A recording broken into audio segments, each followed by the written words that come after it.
नमस्कार दोस्तों, स्वागत है आपका हमारे official YouTube channel GS by Neeraj sir में। कैसे हैं आप सब? मैं आशा करता हूं स्वस्थ होंगे, मस्त होंगे और अपनी तैयारी में व्यस्त होंगे। मित्रों, आज की जो क्लास है ये टेस्ट पेपर 10 है। कौन सा है? टेस्ट पेपर 10 है। इससे पहले 9 तक का हो चुका है। हमें उम्मीद है अपने सामान्य अध्ययन के 9 टेस्ट पेपर दे रखे होंगे। आप अगर वीडियो एग्ज़ाम या फिर UPP या फिर कोई अन्य परीक्षा जिसकी तैयारी आप कर रहे हैं और वहाँ GS पूछा जाता है, तो ये क्लास आपके लिए बहुत इम्पोर्टेंट होने वाली है। बहुत अच्छा टेस्ट होने वाला है। 50 क्वेश्चंस होते हैं, आप जानते हैं, और सभी के सभी आपको MCQ बेस्ड क्वेश्चंस देखने को मिलेंगे। आइए देरी न करते हुए क्वेश्चंस की तरफ बढ़ेंगे। यहाँ क्वेश्चंस जो स्टार्ट होगा 1 नंबर से स्टार्ट होगा और 150 तक जाएगा। इस टाइप से 50 क्वेश्चंस आपको देखने को मिलेगा। पहला क्वेश्चन है, अभिज्ञान शकुंतलम किताब के लेखक कौन है? नाम दिया गया तुलसीदास हैं, कालिदास हैं, सूरदास हैं, रायदास हैं। मित्रों, आप जानते हैं कि अभिज्ञान शकुंतलम जो है वो संस्कृत भाषा का सबसे बढ़िया कवि है, सबसे बढ़िया नाटककार है बाबा कालिदास। तो उनकी रचना है। इसके साथ आप जानते होंगे रघुवंशम हो, कुमार संभवम हो, मेघदूतम हो, ऋतुसंहार हो, मालविकाग्निमित्रम हो, ये सब अच्छी अच्छी रचनाएं हैं, सभी को बाबा कालिदास ने लिखी है। तो सही जवाब सी के साथ लगाओ। अगले क्वेश्चंस पे चलेंगे। अगला क्वेश्चंस कह रहा है, गुप्त काल की प्रसिद्ध महिला शासक कौन थी? कुबेर गंगा थी, राजश्री थी, प्रभावती गुप्त थी या फिर कुमार देवी थी? गुप्त काल की बढ़िया वाली महिला शासिका की अगर बात होती है मित्रों, तो प्रभावती गुप्त इनका नाम होता है। सही जवाब जो बनेगा वो बी के साथ बनेगा, तो आपको बी के साथ आंसर सहेजना है। B is the right answer लगाना है। अगले क्वेश्चंस पे चले। 3 नंबर क्वेश्चन है, आपसे कह रहा है मित्रों, कह रहा है कि निम्नलिखित में से किसके शासनकाल में मुगलों और मराठा के बीच द्वंद्व प्रारंभ होता है, यानी युद्ध प्रारंभ होता है? अकबर, शाहजहां, जहांगीर, औरंगजेब। किसके शासनकाल में मुगल और मराठा लड़ते हैं? तो आप जानते हैं मित्रों कि लगभग 1556 का आसपास का वो काल होता है जिसमें मुगल और मराठा लड़ना स्टार्ट करते हैं। अच्छा, अरे 1556 में तो शाहजहां बैठता है, लेकिन जब युद्ध होता है तो औरंगजेब आता है। ठीक है, तो सही जवाब 65 के आसपास आएगा। सही जवाब औरंगजेब बनेगा। डी के साथ आंसर बनेगा। ठीक, अगले क्वेश्चंस पे चलेंगे। 4 नंबर क्वेश्चंस कह रहा है, बिहार राज्य के सासाराम शहर में निम्नलिखित में से किस प्राचीन सम्राट का मकबरा है? सासाराम में किसका मकबरा है? बहादुर शाह जफर का, शेरशाह सूरी का, अलाउद्दीन खिलजी और कुतुबुद्दीन ऐबक का नाम दिया गया। आपको बताना है कहाँ किसका मकबरा है। मित्रों, आप जानते हैं कि सासाराम बिहार में आपको एक मकबरा दिखाई देगा, जो मकबरा आप जानते हैं शेरशाह सूरी के नाम से जाना जाएगा। सही जवाब सी के साथ लगाना। भारत इस्लामिक निर्माण कला मिश्रण से ये मकबरा आपका बनाया गया है। सही जवाब सी के साथ लगाओ। अगले क्वेश्चन पे चलते हैं। 5 नंबर क्वेश्चन से आपसे पूछा गया, विश्व प्रसिद्ध मोर सिंहासन का निर्माण और उसकी लाल किला में स्थापना निम्नलिखित में से किस मुगल शासक ने की थी? नाम शाहजहां का है, अकबर का है, जहांगीर का है और बहादुर शाह फर्स्ट का है। आपको बताना है मयूर सिंहासन या फिर मोर सिंहासन का काम किसका रहा है? आप जानते हैं मित्रों कि मयूर सिंहासन शाहजहां के द्वारा बनाया गया, तो सही जवाब फर्स्ट के साथ जाएगा। A is the right answer होगा। आप जानते हैं तख्ते ताउस के नाम से जाना जाता है। मयूर सिंहासन या मोर सिंहासन इसे कहा जाता है। अगले क्वेश्चन पे आ जाओ। 6 नंबर क्वेश्चन से कहा, किसने 1862 में इंदु प्रकाश का प्रकाशन किया? नाम दिया गया जस्टिस रनाडे ने किया है, नवजीवन चंद्र राय ने किया है, VN मांडलिक ने किया या फिर निमेशी कोई ने? इंदु प्रकाश का जो प्रकाशन है वो 1862 में किसके द्वारा किया गया? आपसे ये पूछा गया। 1862 में अगर आप बात करते हैं तो जस्टिस रनाडे के द्वारा इंदु प्रकाश का जो है संपादन का कार्य होता है, प्रकाशन का कार्य होता है। तो सही जवाब फर्स्ट के साथ लगाओ। अगले क्वेश्चंस पे आएंगे। अगला क्वेश्चन आपकी स्क्रीन पे है। पूछा गया, भारत में वंदे मातरम पत्रिका की संस्थापना किसने की? गणेश शंकर विद्यार्थी का नाम है, अरविंद घोष का नाम है, रामानंद चटर्जी और विपिन चंद्र पाल का नाम दिया गया। वंदे मातरम पत्रिका की संस्थापना या स्थापक कौन रहे? आपको सही जवाब देना है मित्रों।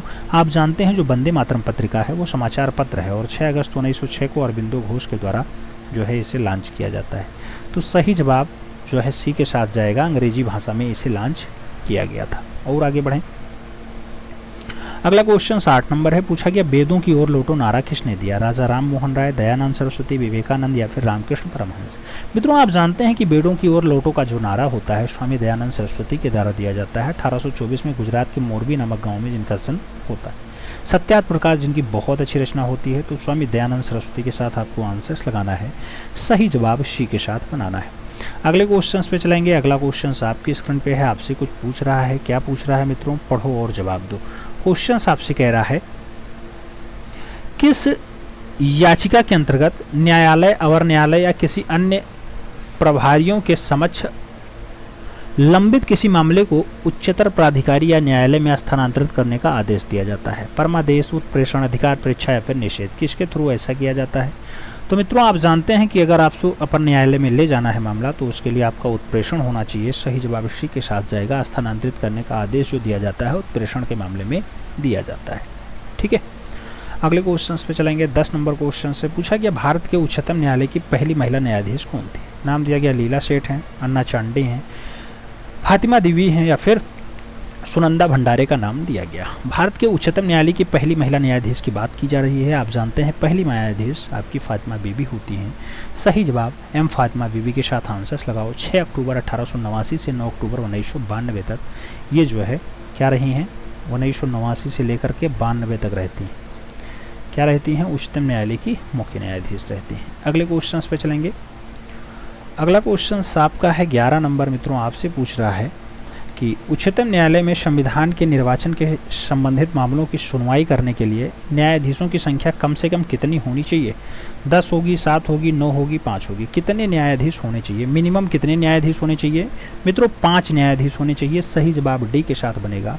आप जानते हैं कम से कम 5 न्यायाधीश होने चाहिए। अनुच्छेद 145 का तीसरा खंड ये प्रावधान करता है। अगले क्वेश्चन पे चलेंगे। अगला क्वेश्चन 12 नंबर है, आपकी स्क्रीन पे है। क्या पूछ रहा है आपसे?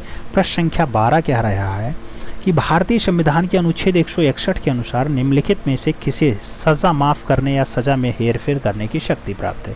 नाम दिया गया भारत के राष्ट्रपति, विभिन्न राज्यों के राज्यपाल, भारत के प्रधानमंत्री या फिर भारत के मुख्य न्यायाधीश। आपको बताना है सजा माफ करना या फिर सजा में हेरफेर कर देना किसके दाहिने हाथ का खेल है। तो आप जानते हैं मित्रों कि भारत के संविधान के अनुच्छेद किसके अंतर्गत आता है? अनुच्छेद में एक खंड होता है कि जो है वो अनुच्छेद 61 आता है और उसमें हेरफेर करने की शक्ति दिया गया। तो सही जवाब आपका राज्यपाल बनता है। हालांकि आप देखना तो इसमें जो है अनुच्छेद 161 ऐसा कहता है कि राज्यपाल राज विधि के तहत किसी भी अपराध को सजा प्राप्ति व्यक्ति को कुछ मामले में क्षमादान दे सकता है अथवा दंड को स्थगित भी कर सकता है, परंतु मृत्यु दंड की सजा को माफ कर नहीं सकता वो। ठीक है, राज्यपाल मृत्यु दंड की सजा को स्थगित नहीं कर सकता है, पुनर्विचार के लिए उसे भेज सकता है। तो सही जवाब आपको राज्यपाल के साथ देना होगा। सही जवाब सी के साथ लगाओ। अगले क्वेश्चंस पे आएंगे। 13 नंबर क्वेश्चन है, पूछा गया पौनमुंडी दक्षिण भारत की एक छोटी सी हिल स्टेशन है या किस शहर के पास स्थित है? नाम दिया गया कोझिकोड है, नाम दिया गया तिरुवनंतपुरम है, नाम मदुरई और मंगलुरु का दिया गया। पुन्नी मुड्डी या पौनमुड्डी की अगर बात होती है मित्रों तो आप जानते हैं तिरुवनंतपुरम का एक छोटा सा स्टेशन है। सही जवाब सी के साथ लगाओ। इसमें अगर पूछा जाए अनुच्छेद साफ साफ दिया गया था कि 161 के अनुसार, इसलिए आपका राज्यपाल बना, नहीं तो यहाँ पे राष्ट्रपति भी होता। ठीक है, अगले क्वेश्चन पे चलना। 14 नंबर क्वेश्चन कह रहा है मित्रों आपसे कि गोदावरी नदी महाराष्ट्र के डाडाडार जिले में पश्चिमी घाट के ढलानों से निकलती है। नाम दिया गया सतारा से, जलगांव से, औरंगाबाद से या फिर नासिक से। गोदावरी नदी महाराष्ट्र के किधर वाले हिस्से से निकलती है मित्रों? नासिक वाले हिस्से से निकलती है। सही जवाब आपको डी के साथ देना है। याद रखना नासिक के पश्चिमी घाट से ढलानों में त्र्यंबकेश्वर से निकलती है ये आपकी नदी। और इसकी सहायक नदियों में आप जानते हैं इंद्रावती आदि इसकी सहायक नदियाँ होती। अगले क्वेश्चन पे आओ। 15 नंबर क्वेश्चन कह रहा है कि इनमें से कौन सी नदी भारत के पश्चिम दिशा में बहती नहीं है या पश्चिम दिशा में बहती नदी नहीं है? नाम दिया गया नर्मदा नहीं बहती, लूनी नहीं बहती, साबरमती नहीं बहती या फिर कृष्णा नदी नहीं। मित्रों पश्चिम दिशा की ओर कौन सी नदी इसमें से नहीं बहती है? आप देखना, चारों नाम देखना तो नर्मदा, तप्ती, महानदी, साबरमती, लूनी ये सब आपकी पश्चिम दिशा में बहती हैं। लेकिन महाराष्ट्र में आप जानते हैं महाबलेश्वर से ये सब निकलती भी हैं। कृष्णा आपकी पूर्व दिशा में बहने वाली नदी होती है। कृष्णा आप जानते हैं आंध्र प्रदेश में बहती है। सही जवाब डी के साथ लगाओ। D is the right answer बनाओ। अगले क्वेश्चन पे चलेंगे। 16 नंबर क्वेश्चन आपके स्क्रीन पे है। पूछा गया मित्रों निम्नलिखित में से कौन सा विकल्प हिंद महासागर में दूसरा सबसे बड़ा द्वीप है? नाम दिया गया ग्रेट टैबो, नाम दिया गया जीजाबार, नाम श्रीलंका का है और सुकात्रा का भी दिया गया। हिंद महासागर में दूसरा सबसे बड़ा द्वीप कौन सा है मित्रों? आप जानते हैं हिंद महासागर में सबसे बड़ा द्वीप मेडागास्कर होता है। ये तो आप जानते हैं कि मेडागास्कर सबसे बड़ा वाला है। लेकिन आपका जो यहाँ पे हिंद महासागर का सबसे बड़ा दूसरा द्वीप है वो आपका श्रीलंका है। पहला मेडागास्कर है, दूसरा आपका श्रीलंका है। तो सही जवाब जो है वो आप बी के साथ लगाओ। अगले क्वेश्चन पे आएंगे। ग्रेनाडा स्थित है। नाम दिया गया अरेबियन सागर में है, चीन सागर में है, कैरेबियन सागर में है या फिर उपयुक्त में से कोई नहीं। ग्रेनाडा स्थित है, कहाँ पे आपको बताना है ग्रेनाडा कहाँ पे स्थित है मित्रों। 4 ऑप्शंस दिए गए, आपको बताना है दक्षिणी पूर्वी कैरेबियन सागर में आपके मिलते हैं। तो दक्षिणी पूर्वी कैरेबियन सागर सही जवाब होगा। सही जवाब आपको बी के साथ लगाना है। अगले क्वेश्चंस पे चलेंगे। 18 नंबर क्वेश्चन आपके स्क्रीन पे है। पूछा गया जापान में होन्शु द्वीप समूह किसके लिए प्रसिद्ध है? कोयला के लिए, तेल के लिए, लोहा के लिए या फिर हीरे के लिए? होन्शु द्वीप समूह जापान का किस लिए फेमस होता है मित्रों? आप जानते हैं तेल उत्पादन के लिए बहुत अच्छा माना जाता है। तो सही जवाब तेल उत्पादन लगाओ। सी इज द राइट आंसर्स बनाओ मित्रों। अगले क्वेश्चंस पे चलें। 19 नंबर क्वेश्चन है, आपसे पूछ रहा है कूट का क्वेश्चन है मित्रों, आपको सही जवाब देना है। आपसे पूछा गया पूंजी खाता में परिवर्तनीयता के संदर्भ में निम्नलिखित कथनों पर विचार कीजिए। नाम दिया गया, कौन सा कथन एकदम सही है उसका चयन आपको करना है। अब आप पूंजी खाता में बताएंगे कौन सा विकल्प एकदम बढ़िया से बैठेगा। देखना, यह भारत से विश्व के विभिन्न देशों में होने वाली पूंजी प्रवाह के संबंध में समस्त सीमाओं के उन्मूलन को संदर्भित करता है, बिल्कुल करेगा। यह भारत में आय स्तर का निष्पक्ष आवंटन करता है, हाँ करेगा। यह भारत में अंतर्राष्ट्रीय पूंजी के कुशल विनियोग अथवा विवरण के लिए सहयोग करता है, बिल्कुल करेगा। तो जो सही जवाब बनेगा मित्रों, यहाँ पे क्या होगा? सही जवाब डी के साथ जाएगा। D is the right answer बनेगा। अगले क्वेश्चन पे चलेंगे। अगला क्वेश्चन 20 नंबर आपकी स्क्रीन पे ये रहा। प्रश्न संख्या 20 क्या कह रहा है? प्रश्न संख्या 20 कह रहा है इनमें से कौन सा भारत में बैंकिंग क्षेत्र में महत्वपूर्ण सुधारों में से एक नहीं है? नाम दिया गया घटी हुई CRR और SLR, नाम दिया गया ब्याज दर का विनिमय, नाम दिया गया नई पीढ़ी बैंक, नाम दिया गया वर्धित SLR। कहा गया कौन सा भारत में बैंकिंग क्षेत्र में महत्वपूर्ण सुधारों में शामिल नहीं है या महत्वपूर्ण सुधारों में काम नहीं करता है? मित्रों, वर्धित SLR का काम यहाँ नहीं होता है। तो सही जवाब डी के साथ लगाओ। भारत में बैंकिंग क्षेत्र में महत्वपूर्ण सुधार में शामिल ये नहीं होता है। ठीक है, अगले क्वेश्चंस पे चलो। 21 नंबर क्वेश्चंस है, कह रहा है निम्नलिखित में से कौन एक द्रव्यता अनुपात है? नाम दिया गया पूंजी पर रिटर्न्स, नाम दिया गया परिसंपत्ति टर्नओवर, चालू अनुपात या फिर ऋण में शेयर पूंजी अनुपात। आपको बताया गया एक द्रव्यता अनुपात कौन सा है? एक द्रव्यता अनुपात कौन सा है? सही जवाब बनेगा चालू अनुपात। सही जवाब बी के साथ जाता था। B is the right answer बनता है। अगले क्वेश्चन पे चलेंगे। 22 नंबर क्वेश्चन आपकी स्क्रीन पे है। पूछा गया जनसंख्या के मामले में उत्तर प्रदेश भारत के राज्यों में किस पायदान पे स्थान रखता है? नाम तीसरा है, दूसरा है, चौथा है, पहला है। आप जानते हैं जनसंख्या के मामले में उत्तर प्रदेश जो है वर्तमान समय में किस नंबर पे है? 1 नंबर पे है। सही जवाब पहला नंबर लगाओ। D is the right answers बनाओ। सही जवाब डी के साथ मिलाओ मित्रों। अगले क्वेश्चंस पे चलेंगे। अगला क्वेश्चन 23 नंबर आपकी स्क्रीन पे। 2011 की जनगणना के अनुसार जनसंख्या के संबंध में उत्तर प्रदेश का कौन सा जिला सबसे बड़ा है? नाम इलाहाबाद यानी प्रयागराज है, गाजियाबाद है, कानपुर है या फिर लखनऊ है? जनसंख्या के मामले में सबसे बड़ा कौन सा, कहाँ सबसे ज्यादा जनसंख्या निवास करती है मित्रों? आप देखना, आपको दिखाई दे जाएगा कि जनसंख्या सबसे ज्यादा कहाँ पे है। तो प्रयागराज में आपके लगभग 59 लाख आदमी लोग रहते हैं। कितने? 59 लाख से ज्यादा, 59 लाख, 59 लाख लगभग आदमी रहते हैं 59.5 लाख के आसपास। ठीक है, दूसरे नंबर पे कौन सा आता है? मुरादाबाद आएगा। मुरादाबाद में लगभग 47 लाख रहते हैं। उसके बाद गाजियाबाद आएगा, लगभग 46 लाख रहते हैं। उसके बाद जो आता है मित्रों, उसमें क्या होता है? तो इसका सही जवाब मित्रों प्रयागराज हो गया। आपके लगभग 59.5 लाख लोग यहाँ पे रहते हैं। लखनऊ में अपने 45 लाख से ज़्यादा लोग रहते हैं। कितने? 45 लाख, लगभग 89 या 90 हज़ार के आसपास। तो लगभग ये 46 लाख कहा जा सकता है। ठीक है, आगे बढ़ेंगे। 24 नंबर क्वेश्चन आपकी स्क्रीन पे ये रहा। आपसे पूछ रहा है 2011 की जनगणना के अनुसार उत्तर प्रदेश का सबसे अधिक जनसंख्या वाला शहर कौन सा है? कानपुर, गाजियाबाद, लखनऊ, बरेली। आपसे 4 नाम दिया गया।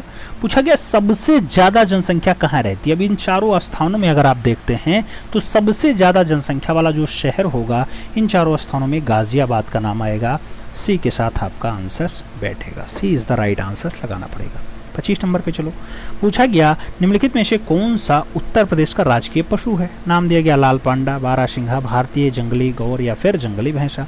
उत्तर प्रदेश का राजकीय पशु कौन सा है? आप जानते हैं मित्रों, यूपी का जो राजकीय पशु है बारहसिंघा है। सही जवाब वी के साथ जाएगा, जिसका वैज्ञानिक नाम क्या होता है? रूसरवस डुआओसेली। मित्रों, इसका जो है वैज्ञानिक नाम है और तराई बेल्ट में पाया जाता है, आप जानते हैं। सही जवाब बी के साथ बनेगा। अगले क्वेश्चंस पे बढ़ चलते हैं। 26 नंबर क्वेश्चन कह रहा है उत्तर प्रदेश की राज्य पक्षी है, मोर है, तोता है, सारस है, कोयल है। उत्तर प्रदेश का राज्य पक्षी कौन सा है, आपको ये बताना है। उत्तर प्रदेश के अगर राज्य पक्षी की बात करते हैं मित्रों, आप जानते हैं सारस होता है। सही जवाब बनेगा सारस। विश्व में सबसे लंबी उड़ान भरने वाला पक्षी यही होता है आपका, ठीक है। दक्षिण एशिया में खूब पाया जाता है। ग्रीस एंटिग्नियो टिगियोन आपका जो है ये वैज्ञानिक नाम होता है। ऑस्ट्रेलिया में भी ये पाया जाता है। आगे बढ़ते हैं। अगला क्वेश्चन 27 नंबर है। पूछा गया उत्तर प्रदेश में डाटाडाट के प्रचार हेतु कन्या सुमंगला योजना की शुरुआत की गई।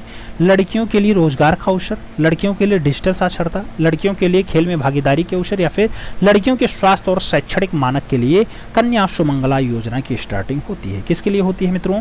तो लड़कियों के स्वास्थ्य और उसके साथ शैक्षणिक मानक को पूरा करने के लिए आपकी कन्या सुमंगला योजना चली।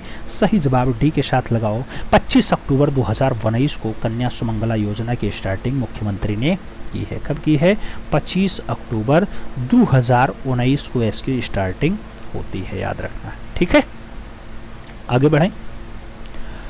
अगला क्वेश्चन 28 नंबर है मित्रों। आपसे पूछा जा रहा है 28 नंबर में कि केंद्रीय पक्षी अनुसंधान संस्थान उत्तर प्रदेश के कौन से शहर में है। नाम दिया गया आगरा में है, लखनऊ में है, बरेली में है, या फिर कानपुर में है।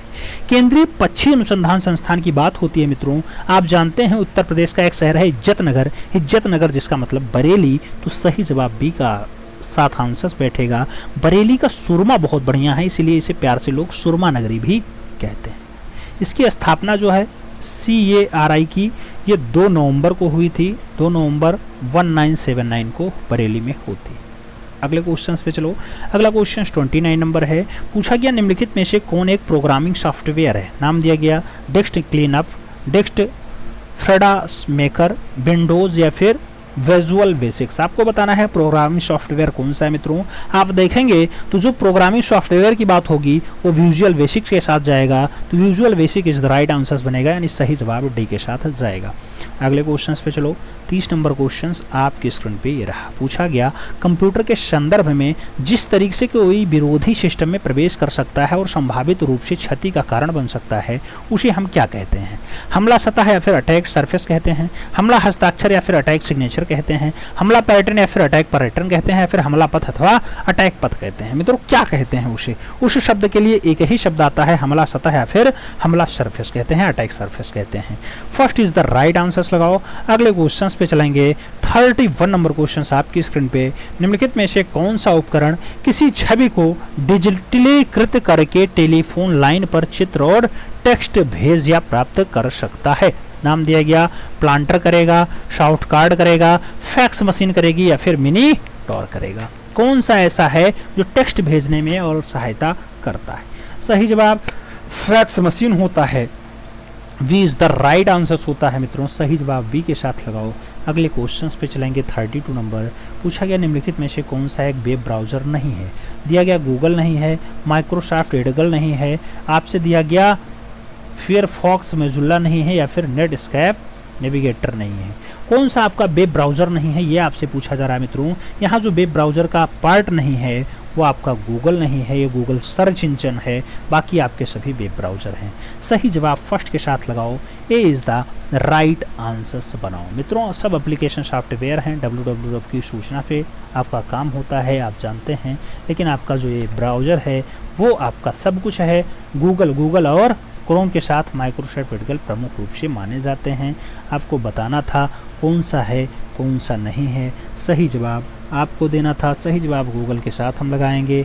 अगले क्वेश्चंस पे आएंगे। 33 नंबर क्वेश्चन है। कहा गया 1 गीगाबाइट कितने मेगाबाइट के बराबर होता है। नाम दिया गया 1024, 3004, 1002, या फिर 2015। 1 गीगाबाइट कितने मेगाबाइट के बराबर होता है? आप देखना 1 गीगाबाइट की वैल्यू पूछा जा रहा है। 1 गीगाबाइट बराबर 2 के घात 10 मेगाबाइट, यानी 1024 मेगाबाइट। कहाँ गया 1024 megabyte? First is the right answers बनेगा। अगले क्वेश्चन पे चलेंगे। 34 नंबर है, पूछा गया निम्नलिखित में से कौन सा पदार्थ बिजली का कुचालक है परंतु ताप का सुचालक है। नाम एस्बेस्टस का दिया गया, पॉन्स स्प्रे का दिया गया, सेलुलॉइड का दिया गया या फिर अभ्रक का दिया गया। कौन सा पदार्थ है जो बिजली का कुचालक है परंतु ताप का सुचालक है। मित्रों बिजली का आपका जो है कुचालक होना चाहिए, ताप बहुत बढ़िया से उसमें प्रवाहित हो जाए। तो ऐसा कारनामा किसके साथ होता है? अभ्रक के साथ होता है। सही जवाब डी के साथ लगाओ। अगले क्वेश्चन पे चलेंगे। 35 नंबर क्वेश्चन से कह रहा है एक नाभिक के प्रोटॉन और न्यूट्रॉन को बांधने वाले बल को क्या कहते हैं? विद्युत चुंबकीय बल कहेंगे, दुर्बल नाभिकीय बल कहेंगे, गुरुत्वाकर्षण बल कहेंगे या फिर प्रबल नाभिकीय बल कहेंगे। मित्रों नाभिक के प्रोटॉन और न्यूट्रॉन को बांधने वाले बल को आप क्या कहते हैं? नाभिक के प्रोटॉन और न्यूट्रॉन को अगर बांधने वाला बल है तो प्रबल नाभिकीय बल वो कहलाता है। सही जवाब आपका डी के साथ जाएगा। अगले क्वेश्चन पे चलो। 36 नंबर क्वेश्चन है, आपसे कह रहा है एथिलीन ग्लाइकोल की एंटी फ्रीजिंग यानी हिम विरोधी के रूप में पानी को मिलने पर उसके क्रोड में रेडिएटर की सफाई हेतु प्रयोग किया जाएगा, या केवल पानी के हिमांक को कम कर देगा, या केवल पानी के क्वाथनांक को बढ़ा देता है, या पानी के हिमांक को कम करता है और पानी के क्वाथनांक को बढ़ा देता है। एथिलीन ग्लाइकोल की एंटी फ्रीज हिम विरोधी मामला क्या करता है? मित्रों आप जानते हैं इसका जो काम होता है पानी के हिमांक को कम करता है, पानी के क्वाथनांक को बढ़ा देता है। तो सही जवाब डी के साथ लगाओ। अगले क्वेश्चंस पे चलेंगे। अगला क्वेश्चन 37 नंबर है, आपसे कह रहा है जब बेकिंग पाउडर में पानी मिलाया जाता है तो डाट गैस निकलती है। नाम दिया गया ऑक्सीजन, नाइट्रोजन, कार्बन डाइऑक्साइड या फिर हाइड्रोजन। कौन सी गैस स्रावित होगी? मित्रों जब गैस की बात होती है तो आप जानते हैं CO2 निकलेगी, कार्बन डाइऑक्साइड निकलेगा। सही जवाब बी के साथ लगाओ। 38 नंबर क्वेश्चंस पे आएंगे। पूछा गया आपसे विटामिन B1 यानी थायमिन की कमी से कौन सा रोग होता है? रिकेटस, रतौंधी, बेरी या फिर पेलाग्रा। विटामिन B1 की बात हो रही है। आप जानते हैं मित्रों B1 बेरी के लिए है, तो सही जवाब थायमिन से बेरी होता है। जल में घुलनशील विटामिन है ये। सही जवाब वी के साथ लगाओ। अगले क्वेश्चंस पे चलेंगे। अगला क्वेश्चन 39 नंबर है, आपसे पूछा गया वसा में घुलनशील विटामिन कौन सी नहीं है? नाम दिया गया विटामिन ए, विटामिन के, विटामिन डी या फिर विटामिन ए एंड सी। वसा में घुलनशील विटामिन कौन सी नहीं है? मित्रों विटामिन जटिल कार्बनिक यौगिक होते हैं, आप ये तो जानते ही हैं। जल में घुलनशील विटामिन बी और सी होता है। वसा में ADEK होता है। ADEK में से कौन कौन से हैं? ADEK कौन सा नहीं है? बी एंड सी दिया गया है, यही आप गलत लगा लो, बाकी तो सब कुछ अपने हिसाब से सही ही है। अगले क्वेश्चन पे चलेंगे। 40 नंबर क्वेश्चन से कह रहा है किण्वन प्रक्रिया द्वारा उत्पादित पहला विटामिन कौन सा है? नाम विटामिन सी का है, विटामिन B12 का है, विटामिन ए का है, विटामिन डी का है। किण्वन प्रक्रिया द्वारा उत्पादित पहला विटामिन कौन सा? किण्वन प्रक्रिया के द्वारा सर्वप्रथम उत्पादित जो विटामिन होता है वो विटामिन सी होता है। मित्रों सही जवाब क्या होगा? विटामिन सी होगा। फर्स्ट के साथ आंसर्स लगाना पड़ेगा। अगले क्वेश्चंस पे जाएंगे। अगला क्वेश्चन 41 नंबर है, पूछा गया किस राज्य में भारत की पहली शिक्षा टाउनशिप स्थापित की गई? नाम मध्य प्रदेश का है, हरियाणा का है, गोवा का है, उत्तर प्रदेश का है। किस राज्य में भारत की पहली शिक्षा टाउनशिप स्थापित की गई? आपको बताना है उत्तर प्रदेश राज्य में भारत की पहली शिक्षा टाउनशिप स्थापित की जा रही है। तो सही जवाब क्या बनेगा? उतना प्यारा उत्तर प्रदेश बनेगा। डी के साथ आंसर्स लगाना पड़ेगा। 42 नंबर है मित्रों, पूछा जा रहा है विश्व का सबसे ऊंचा रेलवे पुल किस नदी पर बनाया जा रहा है? नाम चिनाब का है, झेलम का है, रावी का है, सतलज का है। आपको बताना है विश्व का सबसे ऊंचा रेलवे पुल पूछा जा रहा है। रेलवे पुल जम्मू कश्मीर के रियासी जिले में चिनाब के नदी पर बनाया जा रहा है। पुल बक्कल और कौरी के बीच स्थित है। सही जवाब आपका कौन सा नदी हो जाएगा? चिनाब नदी हो जाएगा। तो सही जवाब फर्स्ट के साथ लगा लो। 33 नंबर क्वेश्चन आपकी स्क्रीन पे है, आपसे कुछ पूछ रहा है। कह रहा है हाल ही में भारत के किस देश को पीछे छोड़ करके विश्व की 5वीं सबसे बड़ी अर्थव्यवस्था बन गया? जापान को पीछे किया, ब्रिटेन को किया, चीन को किया या फिर जर्मनी को किया? 5वीं सबसे बड़ी अर्थव्यवस्था बनने वाला भारत तीसरा नहीं 5वां देश बना है। किसको पीछे किया है? आप जानते हैं अमेरिका, चीन, जापान, जर्मनी से पीछे है भारत। तो सही जवाब क्या होगा? ब्रिटेन को पीछे किया है। सही जवाब आपको सी के साथ लगाना होगा। फिर बढ़ेंगे 44 नंबर क्वेश्चन पे। पूछा गया अगस्त 2022 में किस भारतीय महिला ने मिस दिवा यूनिवर्स 2022 का खिताब जीता? नाम दिया गया अनुष्का गौर ने जीता, अंजलि पाठक ने जीता, कनिष्का शर्मा ने जीता या फिर दबिता राय के द्वारा मिस दिवा यूनिवर्स 2022 का खिताब जीता गया? सही जवाब दविता राय हैं। सही जवाब डी के साथ हैं। अगले क्वेश्चंस पे चलेंगे। 45 नंबर क्वेश्चन आपकी स्क्रीन पे है। पूछा गया 67वें फिल्म फेयर अवार्ड 2022 में किसे सर्वश्रेष्ठ अभिनेता का अवार्ड मिलता है? नाम वरुण धवन है, रितेश देशमुख हैं, रणबीर कपूर हैं या फिर रणवीर सिंह है।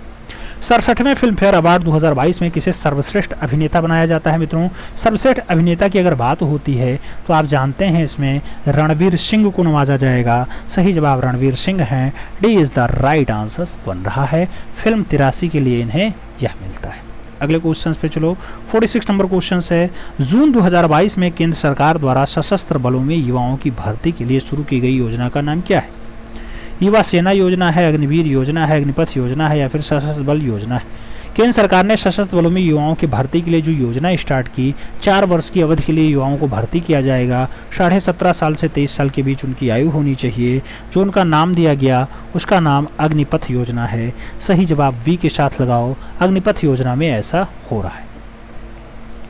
अगले क्वेश्चन पे चलें। अगला क्वेश्चन 47 नंबर है। पूछा गया भारत में पहले सी वेल्ड पार्क की स्थापना किस राज्य में की जाएगी? तमिलनाडु, केरला, आंध्र प्रदेश, गोवा। आपको बताना है सी वेल्ड पार्क की स्थापना किस राज्य में होगी। सी वेल्ड पार्क की अगर बात होती है स्थापना तमिलनाडु राज्य में की जाएगी। कहाँ पे की जाएगी? तमिलनाडु में। तो सही जवाब क्या बनेगा? फर्स्ट के साथ बनेगा। ए इज द राइट आंसर बनेगा। 48 नंबर क्वेश्चन आएगा। पूछा गया जून 2022 में हरियाणा में संपन्न खेलो इंडिया यूथ गेम 2021 में कौन सा राज्य पदक तालिका में पहले स्थान पे? महाराष्ट्र, कर्नाटका, हरियाणा या फिर मणिपुरी। खेलो इंडिया यूथ गेम्स 2021 में पहले स्थान पे कौन? सही जवाब दीजिए मित्रों। सही जवाब क्या बन रहा है? सही जवाब हरियाणा बन रहा है। याद रखना हरियाणा। ठीक है, हरियाणा। हरियाणा पंचकुला में आयोजित होता है। 137 पदक मिलते हैं जिसमें 52 स्वर्ण, 39 रजत, 46 कांस्य होता है। ठीक है। महाराष्ट्र में 125 पदक मिलता है, दूसरे स्थान पे रहता है। उत्तर प्रदेश में कुल 42 पदक होता है या 12वें स्थान पे है। सही जवाब हरियाणा के साथ लगा लो। अगले क्वेश्चंस पे आ जाएंगे। अगला क्वेश्चन 49 नंबर है। पूछा गया ओजोन छिद्र का निर्माण सर्वाधिक है भारत के ऊपर, अंटार्कटिका के ऊपर, अफ्रीका के ऊपर या फिर यूरोप के ऊपर। ओजोन छिद्र का सबसे ज़्यादा वाला छिद्र कहाँ पे है? तो ये अंटार्कटिका यानी दक्षिणी ध्रुव के ऊपर पाया जाता है। सही जवाब अंटार्कटिका के ऊपर लगा लो। सी इज़ द राइट आंसर बना लो। 50 नंबर क्वेश्चन पे आ जाओ। भारत में मैंग्रोव यानी ज्वारीय वन मुख्यतया पाई जाती हैं कहाँ पे? मालाबार तट पे, कच्छ कारण पे, सुंदरवन पे या फिर दंडकारण्य पे। भारत में मैंग्रोव यानी ज्वारीय वन कहाँ पाई जाती हैं? ज्वारीय वन की जब बात होती है मित्रों तो आप जानते हैं सुंदरवन के डेल्टा में पाए जाते हैं। सही जवाब बी के साथ बनता है। B is the right answers लगाओ। फिर आप ओवरऑल बताओ आपके इस 50 क्वेश्चंस के टेट में कितने क्वेश्चन सही गए। उम्मीद है कि आपके 30 क्वेश्चंस तो सही जाएंगे ही जाएंगे, क्योंकि 30 क्वेश्चंस का खुला चैलेंज है। 30 क्वेश्चंस का आपका खेल है। अगर आप 30 क्वेश्चन सही कर ले गए समझ लो आप सिकंदर हो गए, यानी आपका एक पद पक्का हो जाएगा, क्योंकि आपका 45 उधर आ जाएगा हिंदी और रीजनिंग से। आपका जो ये 30 आएगा यही आपका स्कोर दिलाएगा। फाइनली 120 पे आपका सिलेक्शन होना है, ये याद रखना है। 150 क्वेश्चंस के सेट में 120 क्वेश्चंस आपको सही करना है, जिसमें हिंदी, रीजनिंग और जीएस पूछा जाता है। 30 क्वेश्चंस अगर जीएस में आप नहीं ला पाते हैं तो थोड़ा सा खेल आपका बिगड़ सकता है। इसलिए मेहनत करें, ईमानदारी से काम करें और रणनीति सटीक होनी चाहिए। जो चैप्टर आपका कमजोर लग रहा है उस चैप्टर को आप मजबूती प्रदान करें, उस पर खूब ज़्यादा प्रैक्टिस करें। मिलते हैं शो में, तब तक के लिए दिल से सैल्यूट। जय हिंद।